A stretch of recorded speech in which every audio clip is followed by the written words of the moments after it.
We have here in the studio in Caracas, Mr. Bassem Tajuddin, who is a political analyst. We also have from London, Dr. Marcus Papadopoulos, those introducing you, and thank you for being with us. From Washington, Dr. Saeed Uraikat. Welcome all. I start with Mr. Bassem Tajuddin here in the studio. If we want to talk about assessment, you are present, you have been observing the coverage of the Western media outlets, specifically those who use the Spanish language. Those media outlets had been accused by Maduro of playing a very negative role, of manipulating the public opinion's views, and also influencing the, of course, the results of the elections. Yes,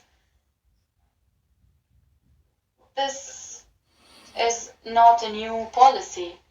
We are used to this policy. The US had been adopting it for decades, and it had been increasing the budget allocated to this policy during the last few years. In fact, during the last few years, those Western media outlets were focusing on influencing the public opinion, on criticizing the current regime, and also spreading lies about this regime all over the world. They have been accusing Maduro of many things. They've said he's crazy. They've said he's a dictator. This is not the first time. They've been doing that for many long years. But what is, sorry to interrupt you, sir, what is new? What is different today?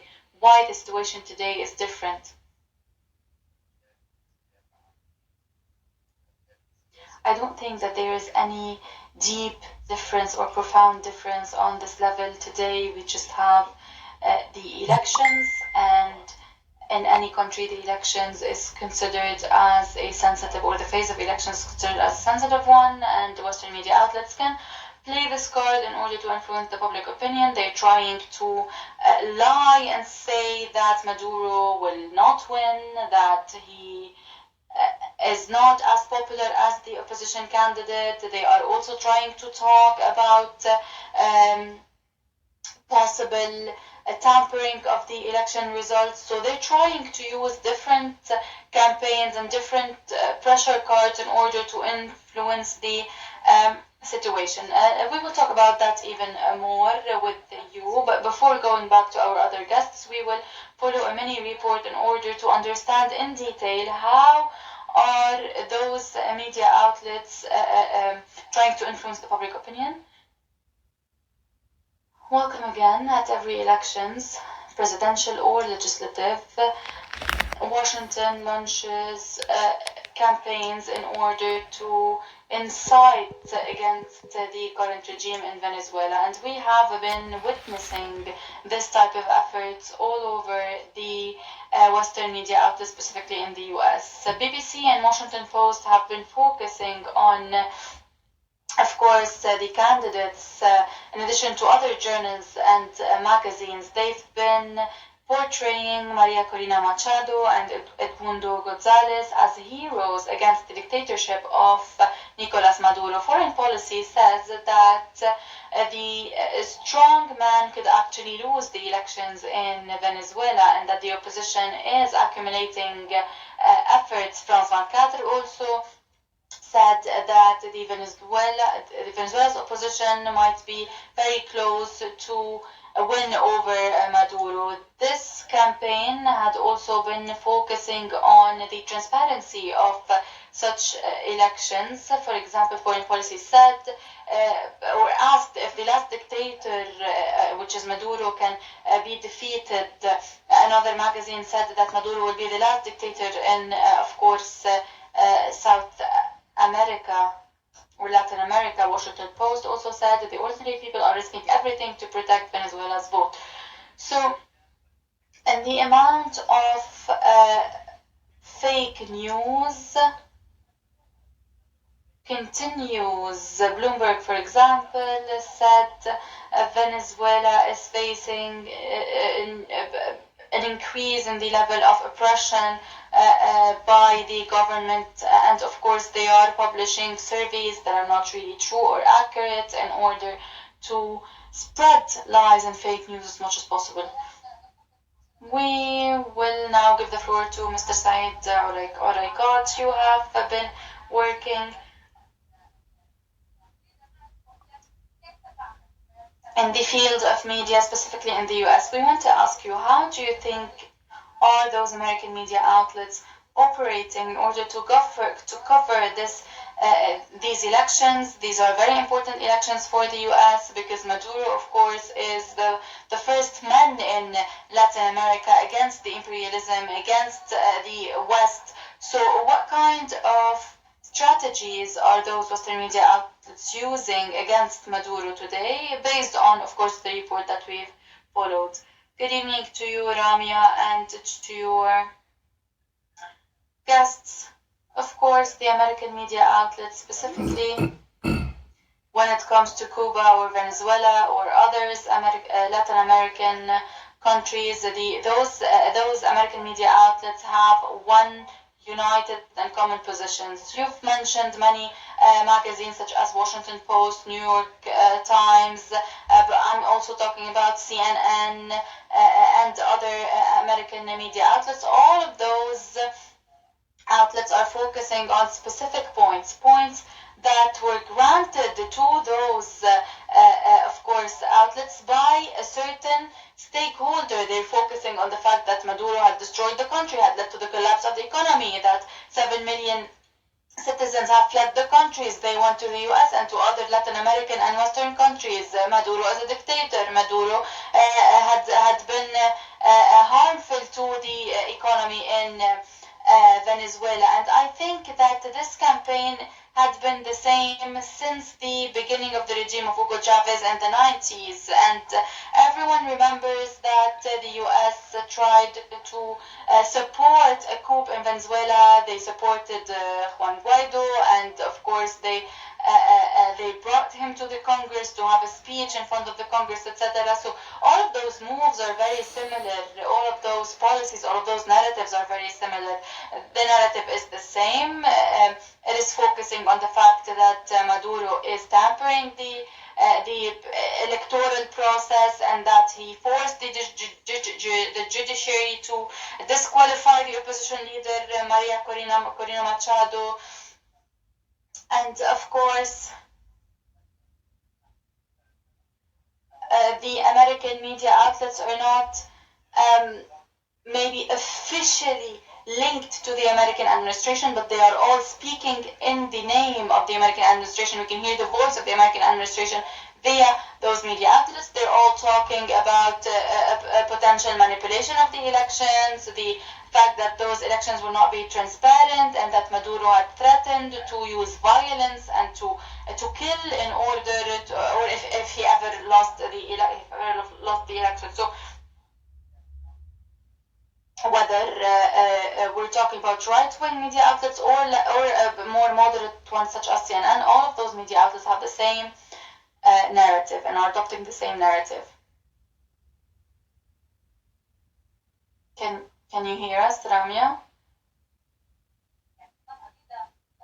Yes, of course, I can hear you very clearly. You have mentioned very important points, specifically when you've mentioned the surveys that are not really accurate. Yes, we're talking about fake surveys, results that are not really transparent or true. I would like to refer this point to Dr. Papadopoulos, and I would like to add the following. We do not see a difference between the narrative adopted by the American media outlets, because of course the US has a very clear position towards Latin America, and we see that American position reflected in the American media outlets. But on the European side, we're seeing the same position, the same narrative, as if the editor-in-chief is the same for all of those media outlets. So this coverage by the Western media outlets is very similar. They are trying to criminalize Maduro, to demonize him, and all of this narrative is not true, and it doesn't reflect the truth in Venezuela. American journalists, Canadian journalists, British journalists, French journalists, German journalists, and so on, form one entity, the same entity. Western mainstream media. And Western mainstream media is neither free nor independent. It is controlled and operated by the Western ruling elites and the Zionists. And Western mainstream media is one of the most potent weapons at the disposal of the Western ruling elites and the Zionists. If Venezuela was in an obscure part of the world and therefore had no geostrategic importance, then Western mainstream media would not care at all about the forthcoming election in Venezuela.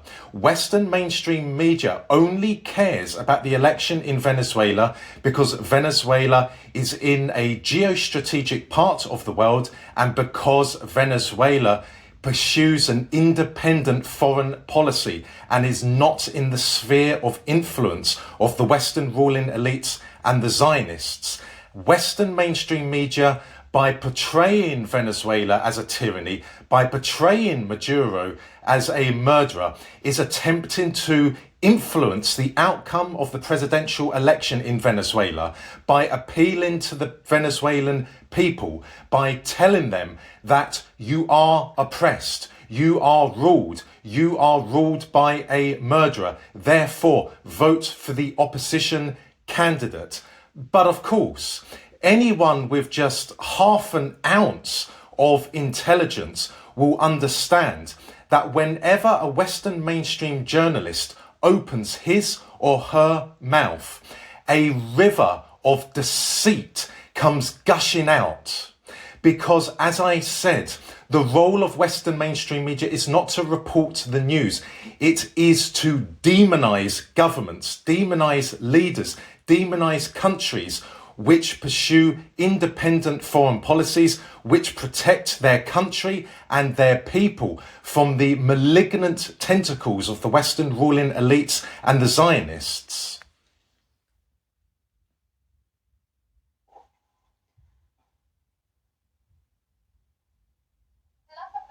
Yes, so based on that, because of course, based on what you said, and also the report of our colleague Madi Dirani that we've witnessed. So based on that, and based on all of the reports that we will be broadcasting a few moments ago, we will focus more on that specific point, on how they are trying to demonize the current regime, how they are trying to influence the public opinion, and how they are trying to question the results of the elections that did not even begin. Can you hear the report, sir? Yes, I can.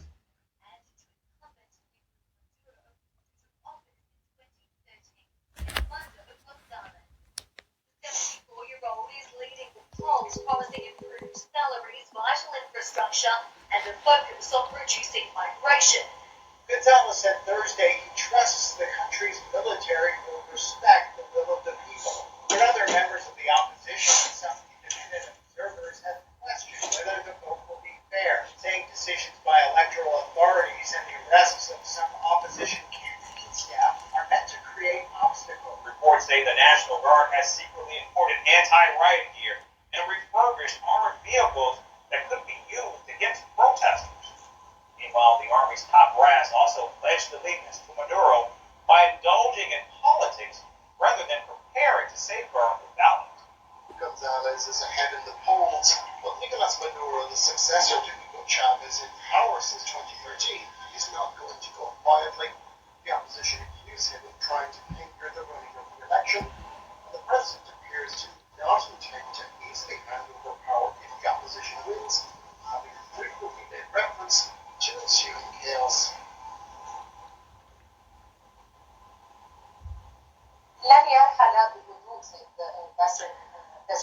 So, Mr. Bassem Tajuddin, we've listened to a few moments ago bits and pieces of the different reports that were broadcasted by Western media outlets in order to cover the elections here in Venezuela. They're talking about surveys that are not really compatible with what is happening here on the ground in Venezuela. What is the goal of such efforts? Why are they trying to publish fake news, to lie about the fact that the opposition is coming ahead of Maduro? Yes, this is the same strategy that was used by the Nazis previously. They've spread lies and lies and lies and lies. In order to turn those lies into reality, they are trying to manipulate the current situation in Venezuela. They've accused Maduro of saying that if he ever lost, we will have a bloodbath. In fact, he did not say that. He said that if the opposition was victorious, they will go after everyone that supports Maduro, that supports Chavez, and they will be aggressive with those supporters. We have been used to such lies in Venezuela because in the US, they have of course, established a parallel National Electoral Council in order, of course, to manipulate the situation here in Venezuela. This is not a new thing. This is not a new strategy. I believe that they will be adopting the same policies, the same strategies that they've adopted with Juan Guaido. They want to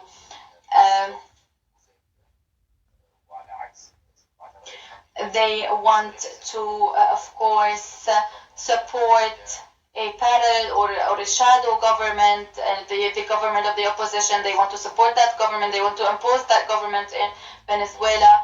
They want to place puppets that will be playing in favor of their interests. Yes, this is clear, specifically due to the strategic importance and value of Venezuela and the views and the policies of Maduro. So that's why the US will be quite aggressive. But I want to focus more about the goals.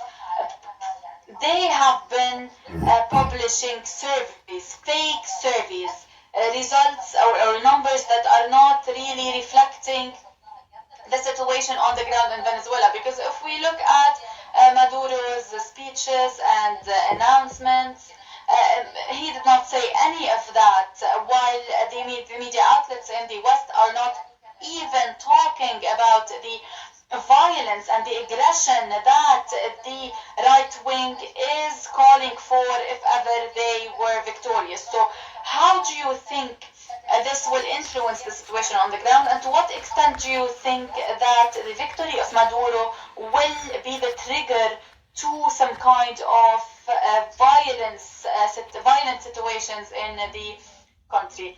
As you said clearly,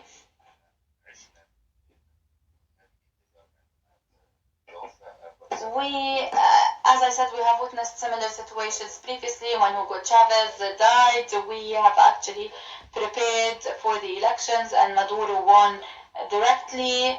And of course, the regime was criticized. It was accused of tampering the elections. People went to the street, and of course, the agents of those Western countries triggered violence. And after a very small victory in the parliament, they have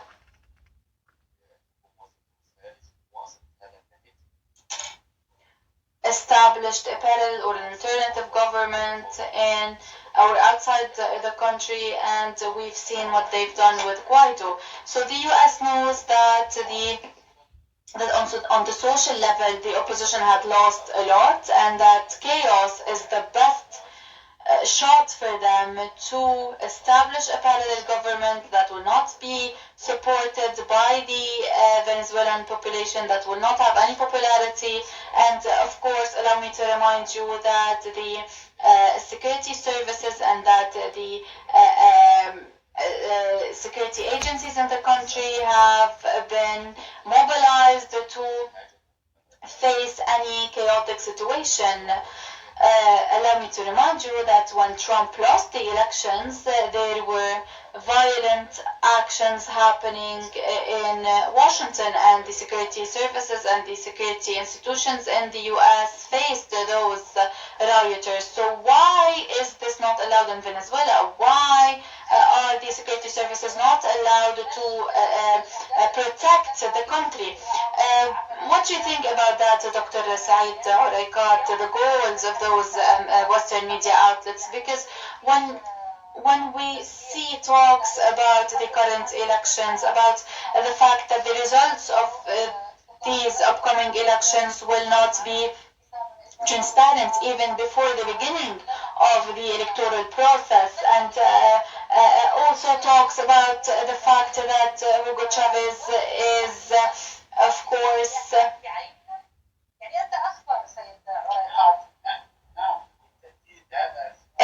course, or is more likely to lose. So what do you think about that, Dr. Said Oraikat? Yes, we should remember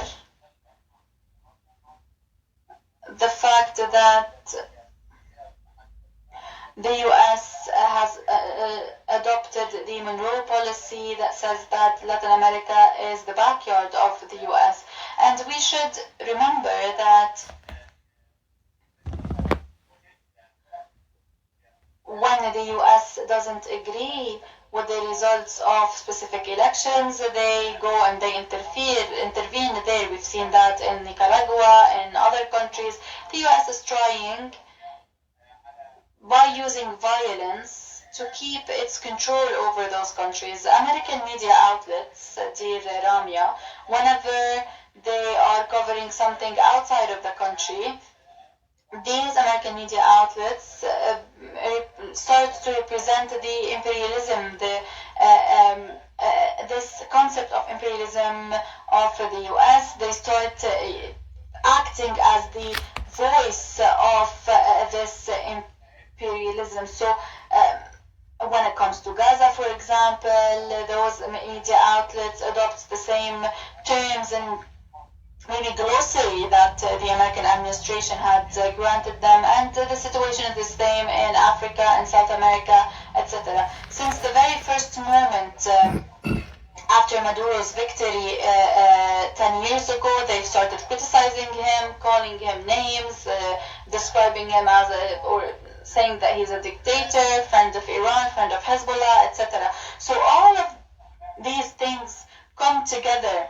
They are trying to disqualify Maduro. They are trying to say that if Maduro got re-elected, this, of course, will be some kind of, or this will be the result of the manipulation or the tampering of the elections. And I think that what your guest in the studio said is very true regarding the potential violence that could emerge and the reaction of the security services and the armed forces. So if ever they have triggered chaos in Venezuela after the victory of Maduro, of course the army and the security services will of course respond. They will protect the population, and the Western media outlets are most likely going to use this act of protection in order to say that Maduro is a dictator, he is oppressing his people.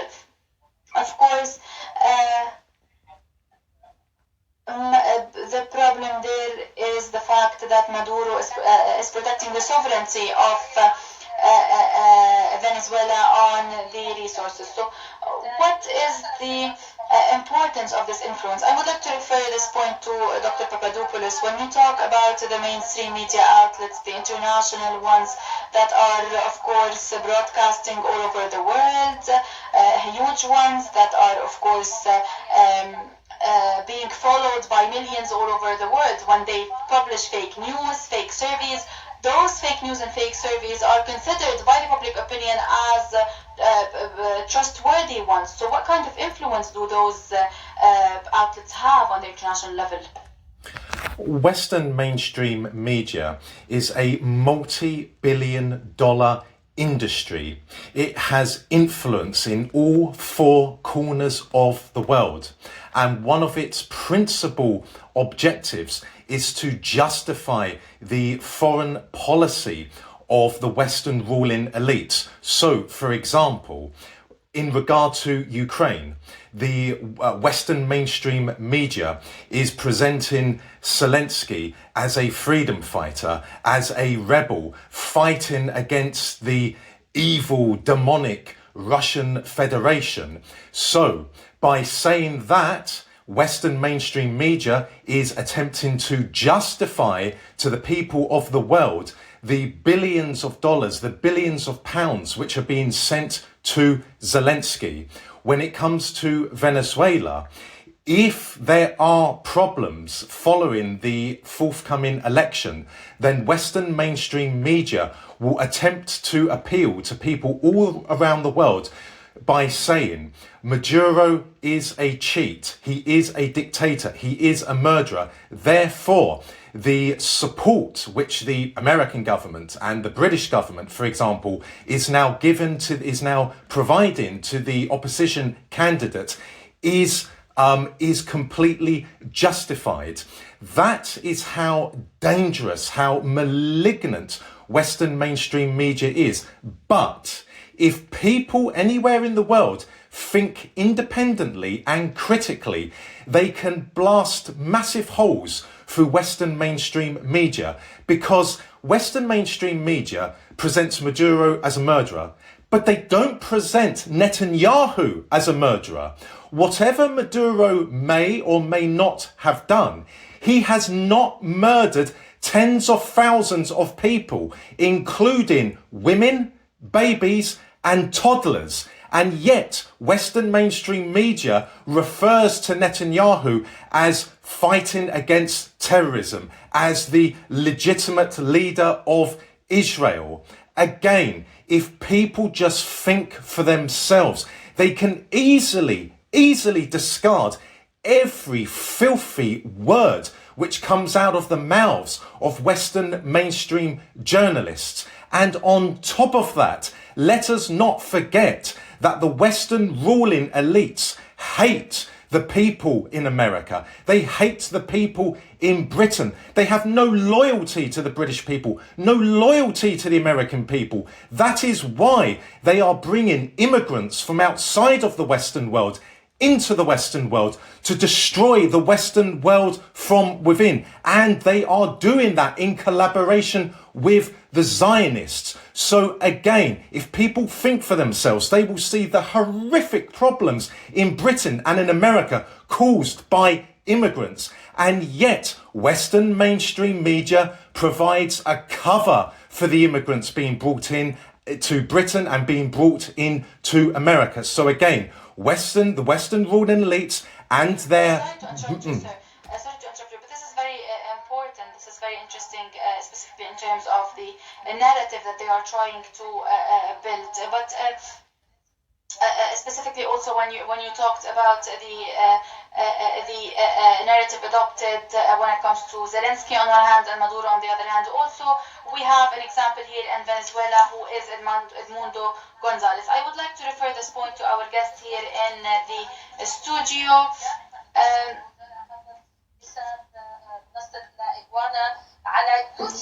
Many, of course, channels or many, so the Iguana channel on YouTube was banned, and many other accounts on social media that are pro-Maduro were banned. So, in parallel to that, the President of Venezuela, Nicolas Maduro, said that the elections have been deploying plans in order to hinder the electoral process. He had been talking to many media outlets that publish in Spanish, and he described the Western media outlets as, of course, the main tool or the main weapon used against Venezuela in this phase. Based on that, we would like to go back to our guest in the studio. The majority of what we have been mentioning since the beginning is very focused on very specific points. Luis Arte, who was a former candidate, he published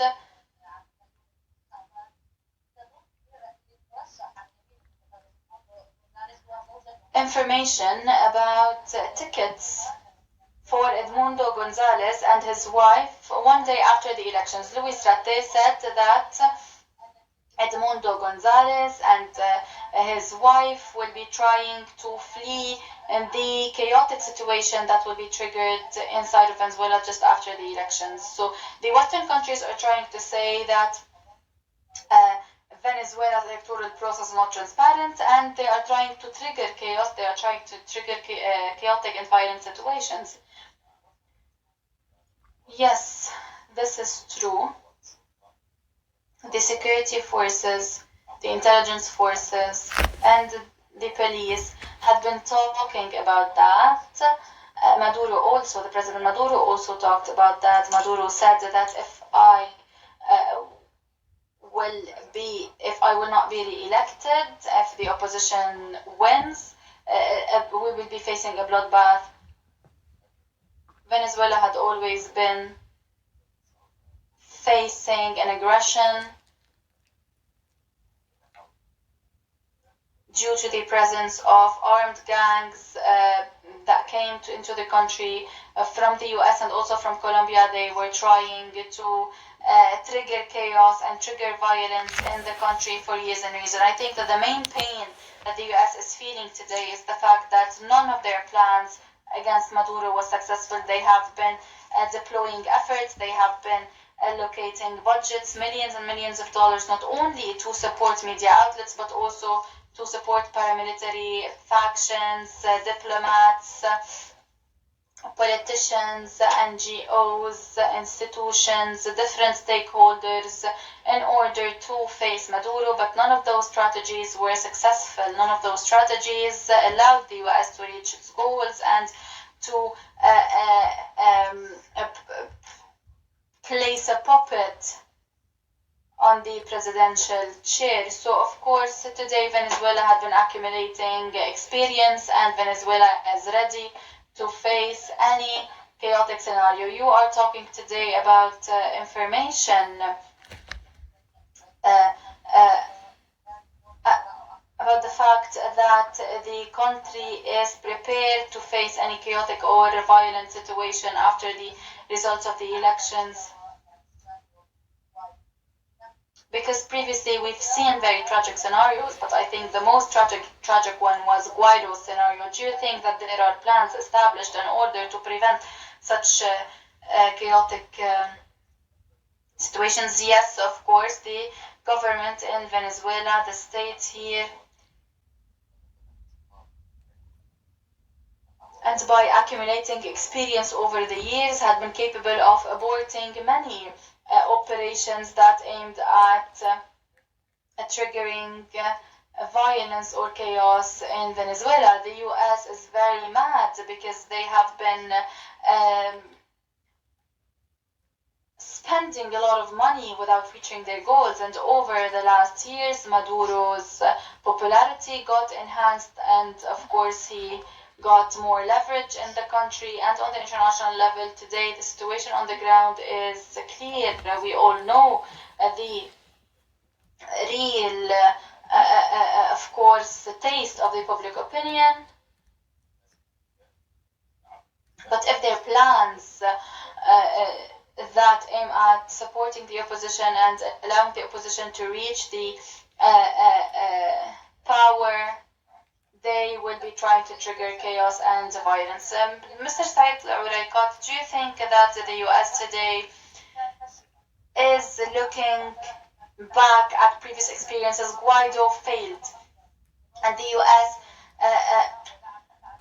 knows that despite the millions of dollars they have spent in order to support Guaido, to support his endeavors. So today the situation is different. The US is vulnerable. It is facing a very sensitive phase. The elections are upcoming soon.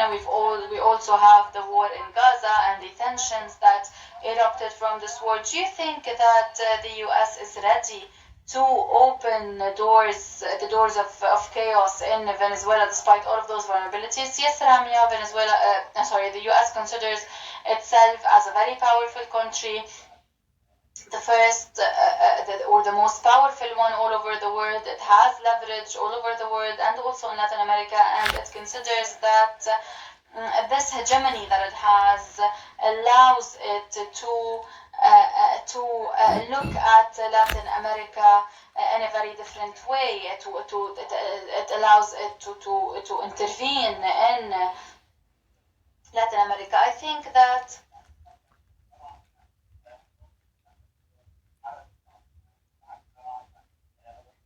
decades ago and till the moment, the policies are the same. The President Monroe, for example, who is the fifth American president, was the one who laid down this policy adopted by the US regarding Latin America. And no matter who will win in the American elections, whether it was Kamala Harris or Trump, the policy will be the same.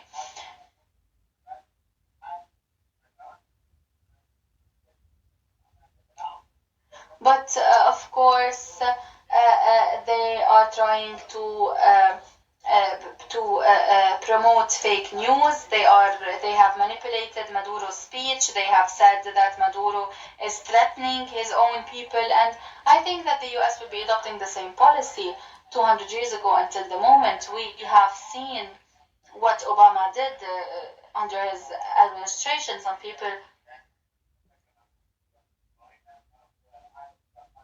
Some people or observers hoped for maybe a rapprochement between Venezuela and the US, but that did not happen. More sanctions were imposed. More diplomats were kicked out from both countries. The US back then accused Venezuela and Cuba of being very, of course, maybe negative players in the region. The US doesn't want for those countries to be independent, to have a sovereignty. And what we hear on the American media outlets is the same. They are accusing Venezuela of being the accomplice of China and Russia and Iran, etc. They don't want for those countries to cooperate. They don't want for those countries to have a protected sovereignty. So this narrative promoted all over the American media outlets, and I'm focusing on the American media outlets. This narrative is one. It is a very similar one adopted by most American media outlets. They are trying to disqualify Maduro, calling him illegitimate president, and also, of course, maybe enhancing the image of the opposition. We are talking specifically about Edmundo Gonzalez and the as the leader of the opposition. Yes, now we've mentioned surveys different times today, but for example, La Pate, which is an opposition platform, had organized a survey, and this survey stated that 70% of the participants chose Maduro. So according to this survey, Maduro is the most likely to win. So this platform removed the survey, deleted the survey from the internet. So I would like to focus on some points before going back to Dr. Papadopoulos. So despite all of that, we would like to focus on some analysis made by observers and political analysts. So Egle Gonzalez, who is an international legal expert, talked to one of the American media outlets and said that the legal or the judicial field in Venezuela allows the government to find out if any tampering happened. Dr. Papadopoulos, the American and the Western media outlets are adopting a certain narrative, whether in Gaza, a narrative that has been supporting Israel, and a narrative that has been debunked despite the fact that it was justifying genocide, etc. Do you think that this Western narrative in Gaza and Venezuela, on all fields, do you think that this narrative is trustworthy? Do you think that people still trust those American media outlets and Western media outlets, despite the fact that all of those lies were debunked and despite the fact that the truth had been crystal clear? Do you think that despite all of those lies, it will have influence in Venezuela, or do you think that the situation here is different? We must be conscious that on the one hand, Western mainstream media still exerts considerable leverage in all four corners of the world. But on the other hand, if I take my country, Britain, for example, in the last few years, millions upon millions of British people, English, Scottish, Welsh and Northern Irish, have woken up to the reality that British mainstream media is an enemy of the British people. British mainstream media serves the interests of the British ruling elite and the Zionists. The British people understand that British mainstream media provides a cover for immigrants being flooded into Britain to destroy the British national identity. So, based on that, I can tell you that most British people I have spoken to have, yes, heard the words of British mainstream media regarding Venezuela and regarding Maduro, but they have almost all of them have said, we don't believe a word that comes out of the mouths of British mainstream journalists. So that is a positive, but we must never underestimate the capabilities of British mainstream media, Western mainstream media in general. And in regard to the people of Venezuela, they are able to detect fake news on their own. They will not allow themselves to be condescended to by Western mainstream media. They have a choice in the election and they are more than capable of making that choice. I will say this as well. There is far more democracy in Venezuela than in America or especially in Britain, because the recent general election in Britain was a complete and utter sham. There is no democracy in Britain. Britain is a tyranny and a kleptocracy, but a very clever tyranny. Britain does not have different political parties. It has one party, the Uni Party. They all agree on the same thing, be it Labour or the Conservatives or the Liberal Democrats. They are all pro-Israel. They are all pro-immigrants. They are all pro-multiculturalism. They are all anti-Russia. They all believe in climate change. They are all pro-COVID vaccine. You name it, they agree on it. So there is far more democracy in Venezuela than in, for example, Britain. And most or many British people would agree with every word I have spoken. So there really is hope going forward for Venezuela and for people all over the world. People, especially in the Western world, have woken up to the reality that Western mainstream media and the Western ruling elites and the Zionists who rule them hate them. They hate their culture, they hate their religion, Christianity, and that is why they are attempting to destroy their cultural and spiritual values by, for example, imposing multiculturalism on them and by bringing millions upon millions of immigrants from outside of the Western world into America, into Canada, into Britain and into Europe. So that is something we should rejoice about. There is a great awakening in the Western world amongst the ordinary people of the Western world.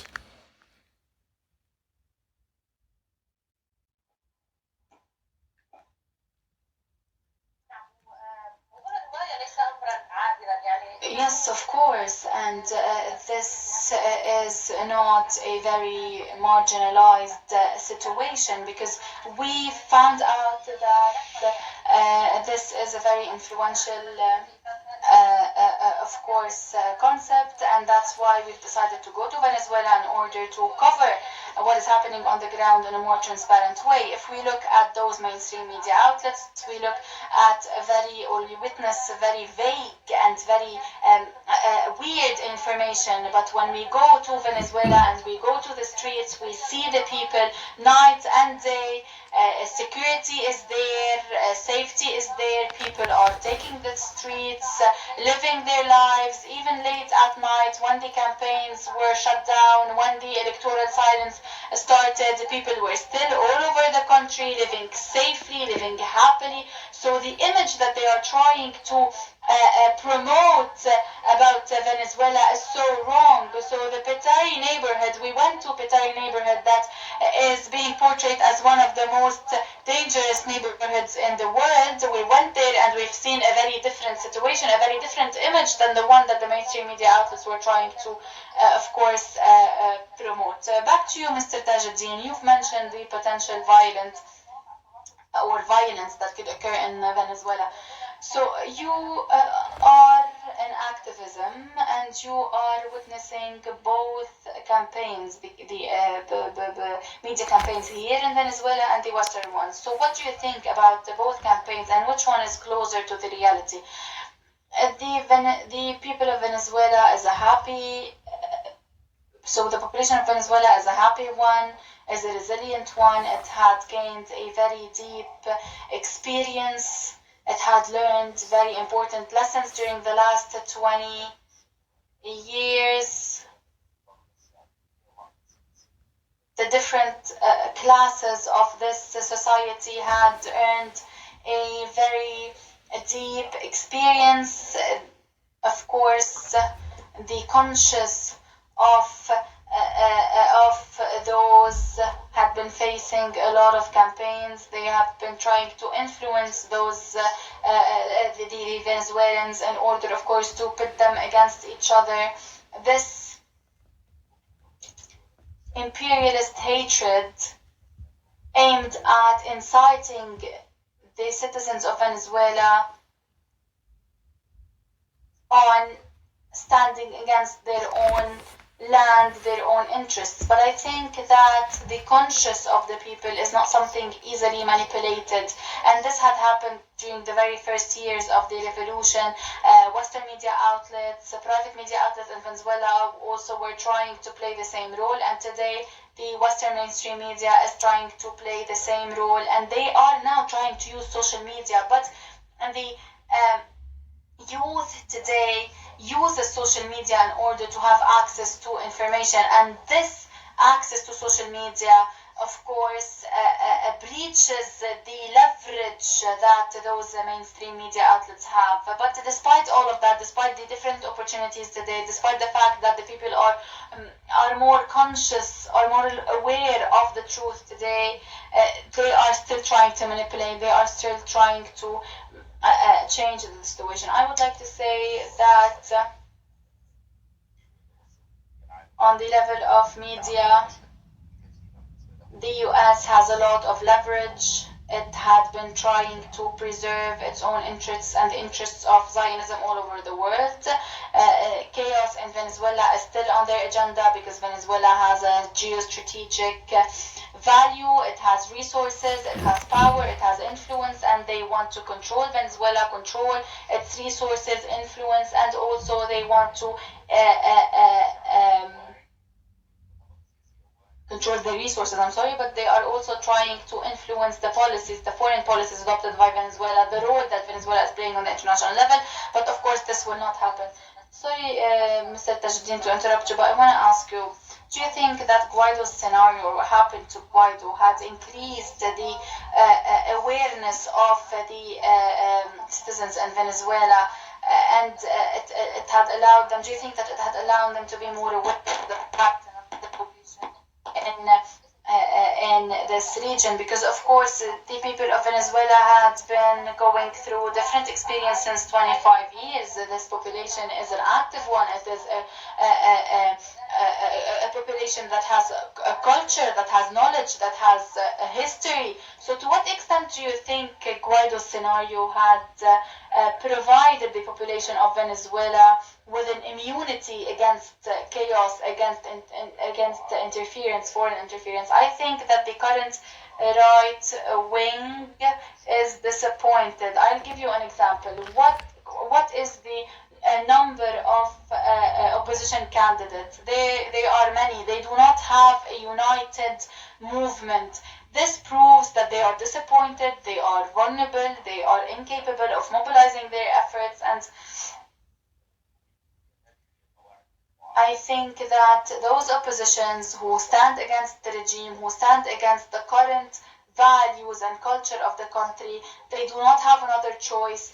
They are vulnerable. They are trying to promote chaos and violence in order to reach their goals, but they know that the violence that was emerged in 2014 and also in 2019, those scenarios will not be repeated, will not happen again in Venezuela. Of course, we are talking about paramilitary factions, about mercenaries that will maybe, or that have been previously launching terrorist attacks. These are the potential scenarios that I have mentioned. But as I said, security forces and intelligence forces have been facing those. And of course, yes, as you said, there was a statement by the Venezuelan security forces. They've said that they are mobilized and they are trying to protect the Venezuelan as much as possible. Of course, opposition that is not, of course, allied to the right wing had been, of course, talking about the dangerous situation that the right wing will put on the ground if ever they win, and they supported Maduro. Thank you so much, dear guests, Mr. Tajuddin, Dr. Papadopoulos from London, and Dr. Saeed Dauraikat. Thank you so much for your contribution. The host is introducing you, and thank you for being with us once again. Our discussion is over.